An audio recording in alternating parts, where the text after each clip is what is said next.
جو وہاں کے وائٹ سپرمیشسٹ سفید فام ایسے لوگ جو جنگجوز ہیں ان کے ہیں جو باقی نسلوں کو دبا کے رکھتے ہیں ان کے لیے اچھا دن نہیں ہے. میں یہ سمجھتا ہوں کہ یہ جو سامنے نظر آ رہا ہے یہ پریزیڈنٹ ٹرمپ کے جو 4 سال تھے انہوں نے یہ فیصلہ کیا تھا, جیسے آپ نریندر مودی صاحب کا ہندوستان کو دیکھ لیں کہ وہ جب تقسیم کرتے ہیں تو ان کو فائدہ ہوتا ہے, یعنی کہ تقسیم کے ذریعے ہی مودی صاحب بھی ہندوستان میں جیتے ہیں, اور ان کے بھی ہاتھ وہی نسخہ آیا کہ تقسیم کرو تاکہ ایک آپ کا بیس آپ کے ساتھ آپ سیاہ کریں سفید کریں آپ کے ساتھ کھڑا رہے. تو وہ جو ہے اگر اس نظریے کو ڈیفیٹ ہو جائے, جیسے کہ کچھ نظر آ رہا ہے ڈیفیٹ ہو رہا ہے, جیسے ہندوستان میں جو بھی الیکشنز آ رہے ہیں بہار میں, اس کے بارے میں یہ پروجیکشن ہے کہ مسلمان اور یادو ووٹ اکٹھا ہو گیا ہے. تو اگر یہ ڈیفیٹ ہوگا نظریہ, یہ ہندوستان میں بھی ہے, امریکہ میں بھی ہے, ہنگری میں بھی ہے, یورپ کے کئی اور ممالک میں ہے, یہ ایک بڑا زہریلا نظریہ ہے. اس لیے یہ جو نظریہ یہ زیادہ آپ کو نظر آیا پچھلے 20 سال میں, جس کی بنیادی وجہ یہ تھی کہ گلوبلائزیشن کے نتیجے میں اتنی ڈفرنسز غریب اور امیر کے درمیان ہو گئے تھے کہ مختلف سیاستدان آ کے لوگوں کو برخلا کے ان کو سبز باغ دکھا کے اب یہ صورتحال پیدا کر رہے تھے کہ جس کو ہم کہہ رہے تھے کہ ڈیویزو پالیسیز, پولرائزیشن. اگر آپ نے ہندوؤں کا ووٹ لینا ہے تو مسلمانیوں کو گالیاں دو, ہندوستان میں جیسے ہو رہا ہے. تو اس کا وہی سمجھتے تھے کہ اتنی کثرت میں ووٹ ضرور آ جائیں گے کہ وہ الیکشن جیت جائیں گے. تو اس لیے میں سمجھتا ہوں کہ اس کے لیے تو آج کا برا دن ہے, لیکن اس سے سبق سیکھنا چاہیے ہندوستان جیسے ملکوں کو. وزیر صاحب, لیکن صرف امریکہ کی اگر پرٹیکولرلی بات کی جائے تو بھی, اور اگر over all as a whole جو ہے وہ اس وقت دنیا کی اگر ہم صورتحال کا جائزہ لیتے ہیں تو بھی ہمیں جو ہے یہ نفرت انگیز سیاست اور یہ جو تفریق کی سیاست جو ہے, نسل پرستانہ سیاست, انتہا پسندانہ سیاست جو ہے, یہ ہمیں بڑی واضح طور پہ دکھائی دیتی ہے, کیونکہ یہ نظریہ بک رہا ہے. یہ وہی چیز ہے جو آپ کل جو پروڈکٹ جو آپ نے تیار کری تھی اس کے ریپلیکیشنز کی صورت میں یقیناً فرسٹریشن پیدا ہوئی, ویکیوم پیدا ہوا, اور الٹیمیٹلی اس کے نتائج جو ہے وہ آپ کے سامنے آنا شروع ہو گئے. جبکہ جو بنیادی فلسفہ ہے, اگر بالخصوص اگر آپ کہہ لیں کہ بہت زیادہ نفرت جو ہے وہ پائی جاتی ہے مسلمانوں کے خلاف, لیکن جو اسلام کا نظریہ ہے وہ بالکل ڈیفرنٹ ہے, جو صورتحال ہے وہ بہت زیادہ مختلف ہے. کوئی فرق ضرورت بالکل ضرورت ہے, اس میں تو کوئی شک ہی نہیں ہے کہ وہ ضرورت ہے. یہ جو ڈفرنسز ہیں, جو تضادات ہیں, لیکن امریکہ کے معاشرے میں اور یہاں ایک فرق ہے. یہاں بنیادی جو پیغام آتا ہے باہری اکثریت کے لیے, وہ چاہے مسلمان نہ بھی ہوں لیکن وہ غیر مسلموں کو بھی اپلائی کرتا ہے, وہ یہ کہ اسلام کا جو پیغام ہے مساوات کا, وہ ایک بہت اہم ہے, رواداری کا بہت اہم ہے. ہمارے ہاں آپ نے دیکھا کہ حالانکہ بھارت میں سیکولر نظام کے وہ دعوے کر رہے تھے, لیکن جو اقلیتوں کے ساتھ ان کا سلوک اچھا نہیں تھا. ہمارے پہ پروپیگنڈا تو بہت ہوا اور ہمیں اپنے کو بہتر کرنے کی بہت ضرورت ہے, اس میں کوئی شک نہیں. لیکن یہاں اس قسم کا رویہ جو اقلیت ہیں ان کی طرف نہیں روا رکھا گیا. بالکل ہمیں سبق سیکھنے کی ضرورت ہے, ساری دنیا کو سبق سیکھنے کی ضرورت ہے, لیکن اس قسم کی مشکلات جیسے آپ نے خود سوال میں مجھ سے پوچھا کہ جو وہاں کے یہ جو وائٹ سپرمیشسٹ ہیں, سفید فام, جنگجو, بلکہ میں تو کہتا ہوں ان میں سے کئی دہشت گردی کرتے ہیں جن کے پاس ہتھیار ہیں, جو دوسرے ملکوں سے لوگ آئے ہیں, خاص طور پر جو مسلمانوں کے خلاف ظلم کرنا چاہتے ہیں. تو میں سمجھتا ہوں وہ ایک ڈیفرنٹ کیفیت ہے. یعنی وہ امریکن ڈریم جس کی بنیاد پر یورپ کے پسے ہوئے لوگ امریکہ میں آئے تھے, اس ڈریم کو وہ جھٹلا رہے ہیں یہ لوگ جو پہلے امریکہ میں آ گئے ہیں. تو پاکستان کو سبق ضرور سیکھنا چاہیے, ہندوستان کو سیکھنا چاہیے, اور نوعیت کا ساری دنیا کو سیکھنا چاہیے کہ اس قسم کی اگر آپ نسل پرستی پہ، ڈویزو پالیٹکس، پولرائزیشن کی پالیٹکس کریں گے تو کچھ دیر جو سیاستدان ہیں ان کو تو فائدہ ہو جائے گا، لیکن ملک کو نقصان ہوگا، جیسے امریکہ کو بھی نقصان ہوا ہے، ان کی معیشت کو بھی ہوا ہے۔ اب دیکھیں کرونا وائرس، امریکہ جیسا ملک ایسے لگ رہا ہے جیسے کہ بالکل تیسری دنیا کا ملک ہے۔ کیوں کہ اتنی تفریق ہے کہ اگر بائیڈن کہتے ہیں کہ آپ ماسک پہنے تو ٹرمپ کہتے تھے کوئی ضرورت نہیں ہے۔ تو آپ اس سے سبق تو ضرور سیکھیں کہ قومیں جب اتنی ڈیوائیڈ ہو جائیں تو اس کو قیمت ادا کرنی پڑتی ہے انہیں۔ بالکل قصوری صاحب، جو آج کی موجودہ جو صورتحال ہے، بالخصوص جو انتہا پسندانہ سوچ اس وقت امریکہ میں پائی جاتی ہے، اس تمام تر صورتحال میں آپ کیا سمجھتے ہیں بائیڈن کے لیے بالخصوص جو ہے وہ کتنا مشکل ہوگا کہ امریکی معاشرے کا وہ جو غیر متنازع ایک پوسچر ہے، جس تہذیب کا وہ دعویٰ کرتے ہیں یا جس سپرمیسی کی وہ بات کرتے ہیں، اس کو مینٹین کرنے کے لیے کس حد تک جو ہے وہ ان کو دشواریوں کا سامنا ہوگا؟ دیکھیے بات یہ ہے کہ ٹرمپ صاحب اس حد تک تو کامیاب ہوئے ہیں کہ انہوں نے جو زہر پھیلایا معاشرے میں پچھلے 4 سال، جب وہ آئے تھے جو تفریق تھی، نہ صرف انہوں نے تفریق کو کم نہیں کیا بلکہ تفریق کو بڑھایا ہے۔ اب یہ پریزیڈنٹ بائیڈن کا امتحان ہے اور ڈیموکریٹک پارٹی کا امتحان ہے، اور پریزیڈنٹ الیکٹ بائیڈن نے اسی لیے یہ کہا ہے کہ وہ امریکیوں کو اکٹھا کرنے کی کوشش کریں گے۔ یہ بہت ضروری ہے کہ اکٹھا کیا جائے، کیونکہ بالکل صحیح آپ کے سوال میں جو اس کی اسپرٹ ہے میں اس سے ایگری کرتا ہوں کہ ان کے لیے موقع ہو گیا کہ یہ اس نفرت کو مزید بڑھائی انہوں نے، کیونکہ سمجھتے تھے کہ یہ اسی طریقے سے الیکشن جیت سکتے ہیں، جیسے کہ مودی صاحب بھی یہ سمجھتے ہیں ہندوستان میں، اور بہت سے یورپ کے ممالک میں ایسے ایکسٹریمسٹ آ گئے ہیں۔ تو میں سمجھتا ہوں کہ دنیا کے مفاد میں ہے کہ اس قسم کی پالیسیز فیل ہوں۔ بہت شکریہ قصوری صاحب۔ اس وقت کی جو یقیناً دنیا کی حال ہے اس میں جتنی تیزی سے یہ ایکسٹریمزم کا پہلو جو ہے وہ بیچا جا رہا ہے، یقیناً اس کے خریدار موجود ہیں، کیونکہ دنیا کا جو انوائرمنٹ تھا وہ مختلف حصوں میں وائلنس کے بعد، بالخصوص اسلام پہ جو اسلاموفوبیا کا جو سلسلہ شروع ہوا، اس کے بعد جو لیبل لگتا رہا اور یہ سارا سلسلہ چلتا رہا، تو جو ویکیوم پیدا ہوا اس سے یقیناً انتہا پسندانہ سوچ جو ہے وہ تقویت پکڑتی رہی۔ ایک مختصر سا بریک لیتے ہیں، بریک کے بعد دوبارہ حاضر ہوتے ہیں اور گفتگو کے سلسلے کو یہیں سے آگے بڑھائیں گے۔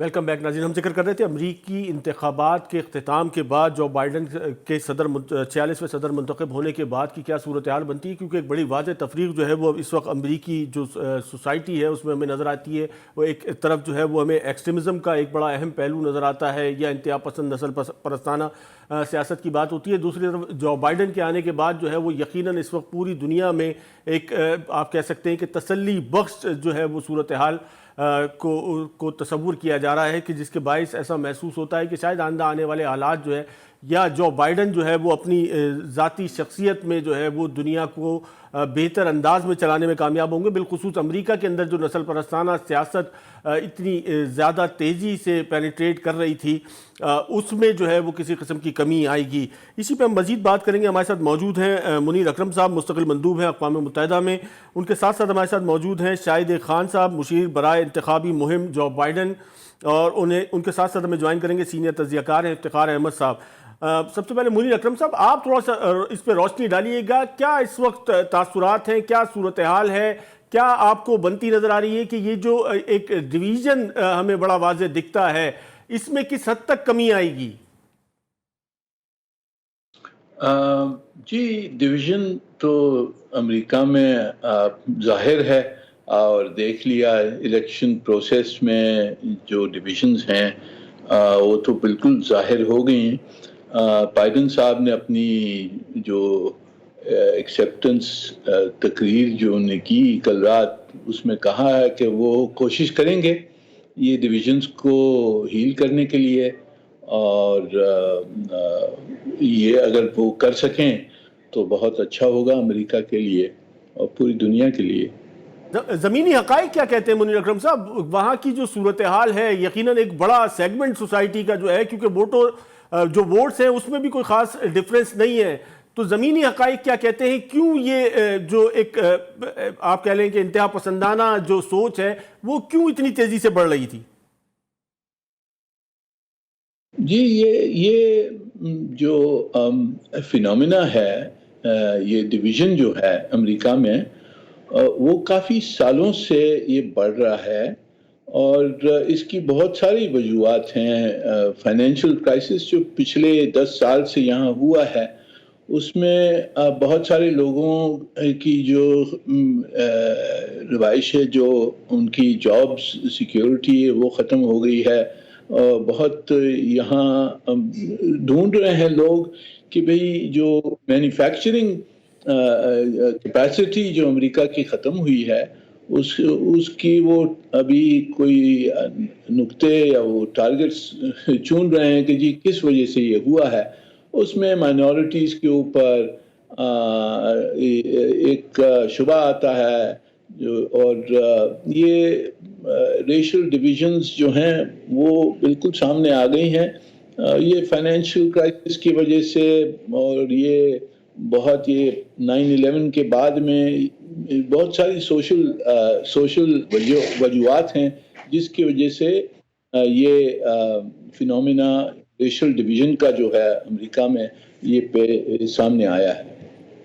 شاہد خان صاحب کیسے دیکھتے ہیں اس تمام تر صورتحال کو؟ یقیناً آج جو ہے وہ امریکہ جیسی ریاست، یعنی کہ بہت کھل کے ٹرمپ نے جو اپنی کمپین تھی یا اس سے پہلے کا جو ان کا دورانیہ تھا، اس میں بہت کھل کے وہ گفتگو کی جاتی تھی جس کو آج سے اگر 2 دہائیاں ہم پہلے چلے جاتے ہیں تو بڑا مایوب سمجھا جاتا تھا، کیونکہ امریکی تہذیب جو ہے وہ زیادہ سپریم تھی، جبکہ آج وائٹ سپریمیسی جو ہے وہ زیادہ سپریم رہی۔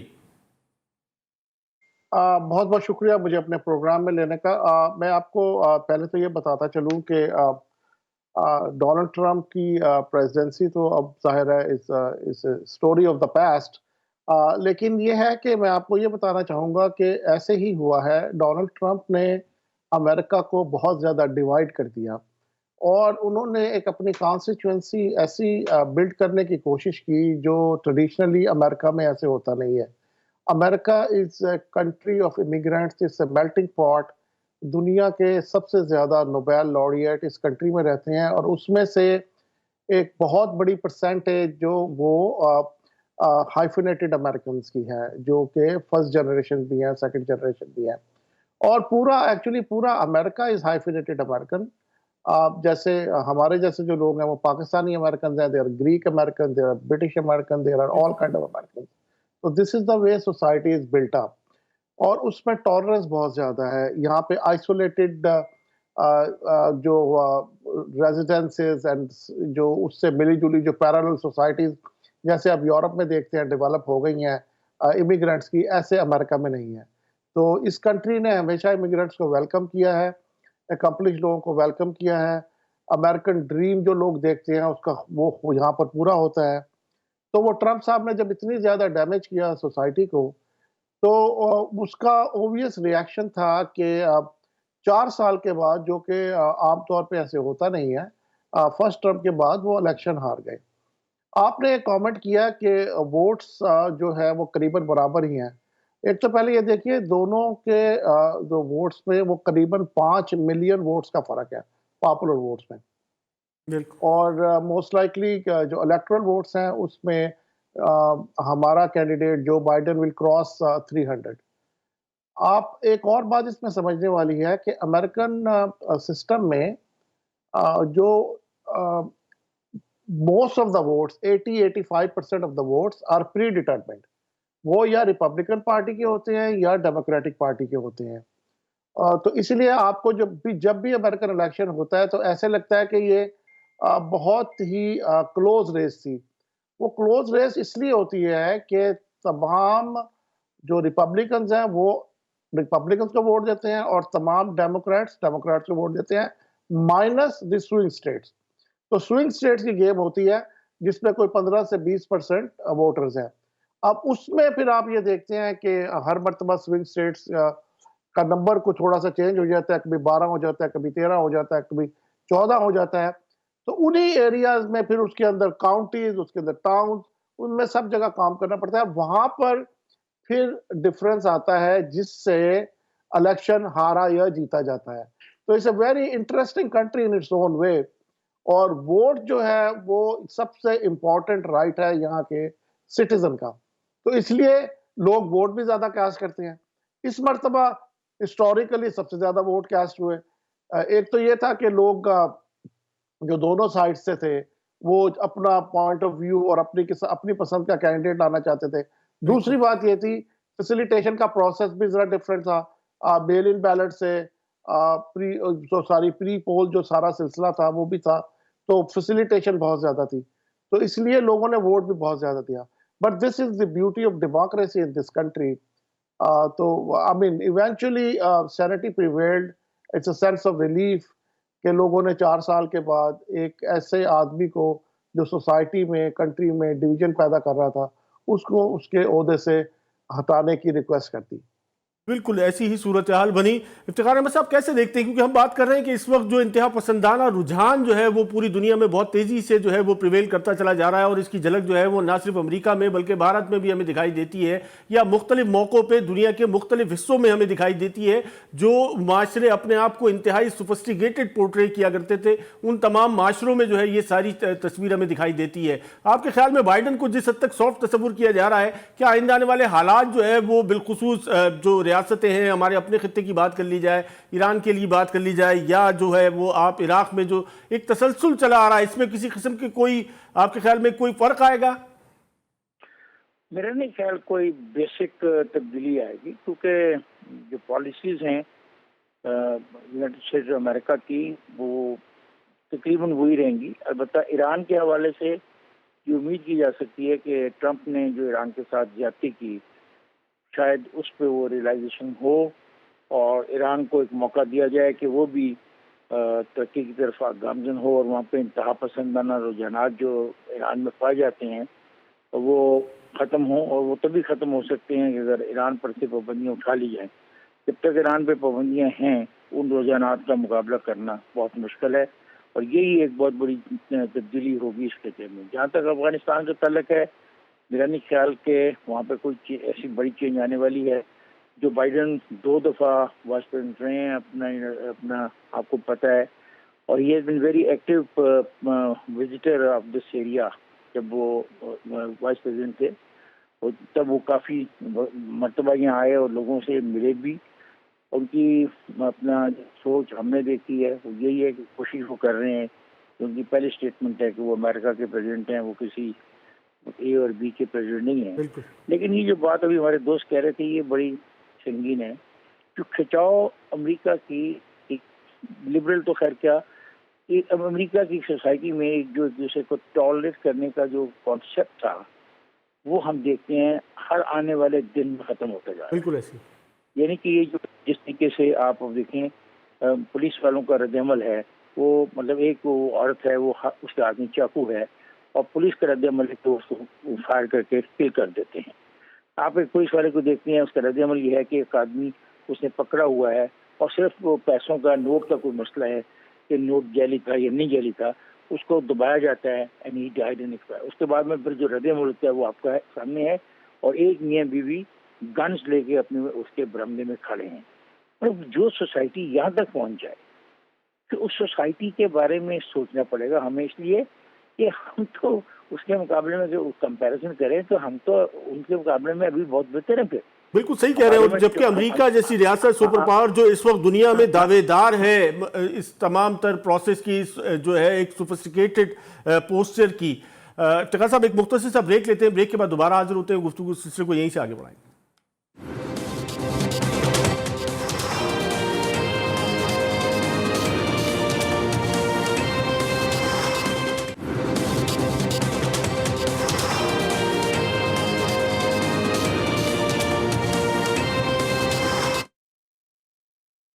تھے امریکی انتخابات کے بعد پیدا ہونے والی صورتحال. منیر اکرم صاحب اس پہ تھوڑی سی روشنی ڈالیے گا کہ جس طریقے سے افتخار صاحب نے منظر کشی کی ہے وہاں کی موجودہ صورتحال پہ، یعنی کہ جو ایکسٹریمزم کا جو پہلو ہے وہ بڑا واضح ہے وہاں کی روایات میں، بالخصوص ابھی ڈونلڈ ٹرمپ جو ہے وہ آج کی اس شکست کو جو ہے وہ تسلیم کرنے سے کے لیے راضی نہیں ہے. یہ مطلب کیا تفریق ہے، کیا فرق ہوا ہمارے معاشرے میں اور وہاں کے معاشرے میں؟ یعنی کہ صورتحال میں کوئی خاص تبدیلی نہیں ہے. جی دیکھیں، یہ امریکہ میں یہاں obviously کافی ٹربیولنٹ الیکشن رہا ہے، اور یہ جو مشکلات ہیں یہ جاری رہیں گے کچھ مہینے اس الیکشن کے بعد میں. پر جہاں تک کہ پاکستان کا جو انٹرسٹ ہے، ہم نے تو دیکھنا، ہم نے اس حکومت کے ساتھ ہم نے کام کرنا ہوگا، اور ہم کوشش کریں گے کہ پاکستان کے تعلقات امریکہ سے بہتر ہوں. ہمارا انٹرسٹ تو یہی ہے. اب یہاں ان کے جو اندرونی مسئلے ہیں اس پہ میں زیادہ کچھ کہنا نہیں چاہتا ہوں. نہ ہمارے انٹرسٹ میں ہے کہ ہم دخل اندازی کریں ان کی انٹرنل سچویشن میں. اکرم ہم نے صاحب، دیکھنا ہے پاکستانی جو تعلقات ہیں یقیناً، لیکن اس میں ایک جو بڑی واضح کنفرنٹیشن نظر آتی ہے بالخصوص سی پیک کے بعد، اور یہ جو اکنامیکل وار ہے امریکہ اور چائنا کے مابین، اس میں پاکستان کہاں کھڑا ہوگا؟ جو بائیڈن کے آنے سے آپ کے خیال میں کوئی خاص تبدیلی جو ہے وہ رونما ہو سکتی ہے؟ یہ دیکھیں، اگر بائیڈن صاحب کی جو اسٹریٹجک پالیسی ہے اس میں اگر امریکہ زیادہ بیلنسڈ پوزیشن اختیار کرتا ہے بٹوین انڈیا اینڈ پاکستان، تو تعلقات ہمارے بہتر ہو سکتے ہیں. یہ ابھی تک دیکھنے کی بات ہے. جو ٹرمپ صاحب نے جو strategic frame work south Asia کے لیے دیا تھا وہ تو بہت ایک طرفہ تھا. وہ ایک انڈین ڈومینیشن ریجن کی وہ انویسیج کر رہے تھے. اگر بائیڈن ایڈمنسٹریشن کی پالیسی زیادہ بیلنس ہوگی، یعنی کہ بہتر تعلقات وہ ہندوستان سے بے شک کریں، پر پاکستان سے بھی وہ ایک ایکوٹیبل ٹریٹمنٹ ہماری کر سکیں، تو تعلقات بہتر ہو سکتے ہیں. پر یہ دیکھنے کی بات ہے آگے کہ کس طرح سے ان کی پالیسی ایوالو کرتی ہے. ساؤتھ ایشین جو ہمارے خطہ ہے اس پہ ان کی پالیسی کس طرح سے ایوالو کرتی ہے، یہ ہم نے دیکھنا ہے اور جانچ کرنا ہے. جی شاہد احمد خان صاحب، کیا کہیں گے؟ بڑا خوبصورت نقطہ ہے کہ خاص طور پہ جو ٹرمپ کی پالیسی رہی اس میں جس طریقے سے بھارت کو پیمپر کیا گیا اور جس طریقے سے بھارت کا ایگریشن جو ہے وہ ہم نے دیکھا. آج جو ہے وہ جو بائیڈن کے بعد کیا صورتحال بنتی نظر آ رہی ہے؟ خطے میں توازن کس حد تک جو ہے وہ آپ کے خیال میں بائیڈن جو ہے وہ قائم کرنے میں کامیاب ہوں گے؟ بہت اچھا سوال ہے. پہلے تو میں آپ کو یہ بتاؤں، میں امبیسڈر منیر اکرم صاحب کے آواز نہیں سن پا رہا، لیکن میں آپ کو اپنا اوپینین اس پر دے دیتا ہوں. یہ ہے کہ ہمیں پاکستان کو جو اپنی فورن پالیسی کا لینس تھوڑا سا چینج کرنا چاہیے. میرا خیال ہے ہر معاملے کو انڈیا کے ساتھ جوڑنا کوئی مناسب نہیں ہے. نمبر ایک، India is a different country. 1.34 billion لوگ وہاں رہتے ہیں. ایک مڈل کلاس ہے، سائنٹسٹ پیدا کرتے ہیں، IIT ہے، ان کے لوگ دنیا میں اور امریکہ میں بڑی بڑی پوزیشنز پر ہیں. گوگل، مائکروسافٹ جیسی کمپنیز کے CEO ہیں. تو ہمیں ان سے مقابلے کے لیے میرا نہیں خیال ہے کہ مناسب بھی ہے. یہ دوسری بات یہ ہے، پاکستان کی اپنی امپورٹنس بہت زیادہ ہے. پاکستان نیبرہڈ میں ہے چائنا کے، پاکستان نیبرہڈ میں ہے ایران کے، پاکستان نیبرہڈ میں ہے افغانستان میں کے، پاکستان کلوز پراکسیمیٹی پر ہے سینٹرل ایشیا سے، مڈل ایسٹ سے. تو پاکستان کی ایک اپنی گیم ہے. 220 ملین لوگ یہاں رہتے ہیں، وہ انگلش سپیکنگ کنٹری ہے، اور only country in South East Asia جس کے ساتھ امریکہ کی اسٹریٹجک ریلیشن شپ بن سکتی ہے. ہماری اسٹرینتھ یہ ہے. ہماری اسٹرینتھ کو، پاکستان کی اسٹرینتھ کو ریئلائز کرنا چاہیے.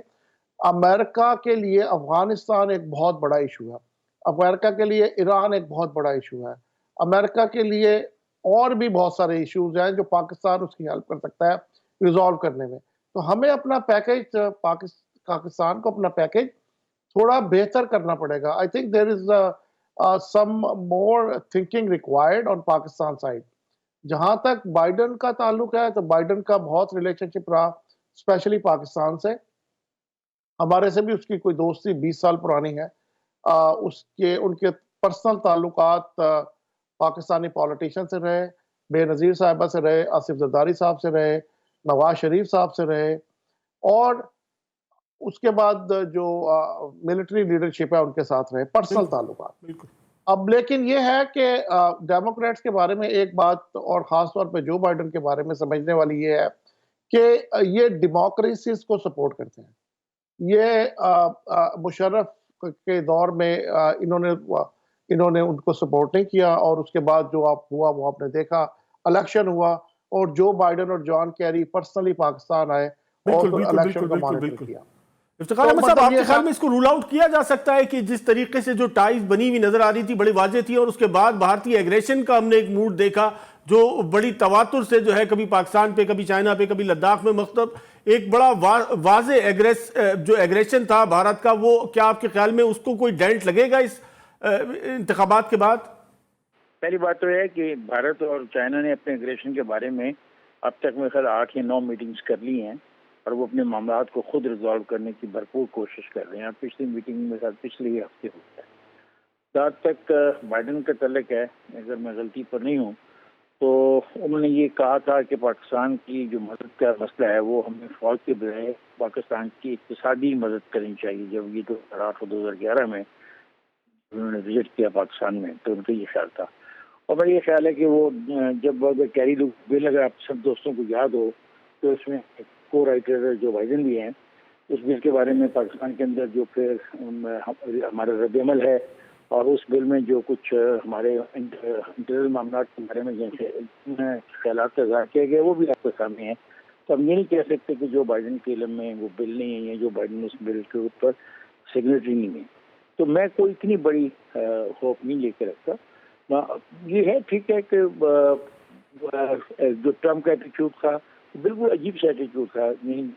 اتنے بڑے ملک کے اتنے بڑے پریزیڈنٹ کا ایسا ایٹیٹیوڈ مناسب نہیں تھا، ساری دنیا کے لیے مناسب نہیں تھا. ہم میں یہ احساس ہے کہ یہ بائیڈن جو بھی ہیں یہ ایک مڈل کلاس سے اس کے کیریئر بنانے والا آدمی ہے، محنت کی ہے اور موقع پہ پہنچے. وہ ایک پروسیس پہنچا ہے ہمارا چیز کی پہلا. تو ایک تو مجھے یہ یقین ہے کہ ڈیموکریٹک پروسیس کو سپورٹ ملے گی پاکستان میں ان تمام لوگوں کو جو ڈیموکریسی کے ساتھ ہیں اور جو ڈیموکریٹک پروسیس کو سپورٹ کرتے ہیں. اور یہی میرے لیے خوشخبری ہو سکتی ہے، کیونکہ میرے ملک میں جو اس کے ڈیموکریسی کے لیے فائٹ چل رہی ہے وہ بڑی امپورٹنٹ ہے. کیا میرے ملک میں ڈیموکریسی کی فائٹ کامیاب ہوتی ہے یا میری جو ڈیموکریٹک فورسز ہیں ان کو شکست ہوتی ہے؟ میرا تو یہ ایشو ہے. جس طرح میرے دو دوستوں نے کہا کہ ہمیں ان کے انٹرنل معاملات میں مداخلت نہیں کرنی چاہیے کیونکہ اس طرح گولی مارتے آدمی کو فیصلہ نہیں دیتے ہیں، ہمیں اس معاملے میں نہیں پڑھنا چاہیے. تو پھر مجھے بھی کسی اور معاملے میں نہیں پڑھنا چاہیے. مجھے صرف یہ دیکھنا چاہیے کہ جو بائیڈن نے کیا کہا، کیری لیگر بل میں کیا کہا گیا تھا. جب 2 دفعہ بائیڈن آئے اور انہوں نے جو ملاقاتیں کی، خاص طور پہ یہاں پہ پولیٹیکل پارٹیز کے لوگوں سے بائیڈن نے 2008 میں جو ملاقاتیں کی وہ بڑی معنی خیز ہیں اور بڑی امپورٹنٹ ہے. بہت شکریہ افتخار احمد صاحب. منیر اکرم صاحب، شاہد خان صاحب، پروگرام کا وقت جو ہے وہ یہاں اپنے اختتام کو پہنچتا ہے. اس کے ساتھ ساتھ منصور خان کو اجازت دیجیے. السلام علیکم.